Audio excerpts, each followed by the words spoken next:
Inimesed üle Eesti on kogunenud, et IT-hariduses pöörata uus lehekülg.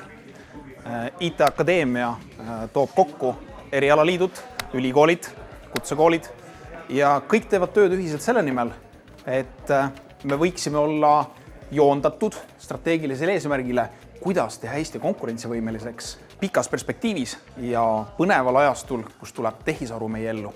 Uued suunad on seotud sellega, et meil tekib ühiskonnas järjest rohkem vajadust selliste oskuste ja kompetentside järgi, kus tuleb integreerida kõiki tehnoloogiaid, mitte ainult IT-d, robotikat, materjaliteaduseid. Tuleb vaadata inseneeriat selles kõige laiemas spektris ja samal ajal see muutus peab olema kiire. Nii et arenguväljakutse on korralik, kuidas samal ajal hoida Eesti ühiskond konkurentsivõimeline kiirelt ja paindlikult ja samal ajal viia õpe laiapõhjaliseks. Kui sa küsid, mis teeb IT-akadeemia eriliseks, siis see on unikaalne koostööformaat, kus väga erinevad osapooled erinevatest haridustasemetest, tööandjate poole pealt, poliitikakujundajatelt istuvad kokku ja lepivad kokku, mis on see ühisosa, mis ühiskonnas edasi kannaks. Ja otsitakse lahendust sellistele arenguväljakutsetele, mis ei tule tavalise õppeprotsessi käigus esile. Tehnoloogiline murrang nähtamatu lainena on juba peale tulnud.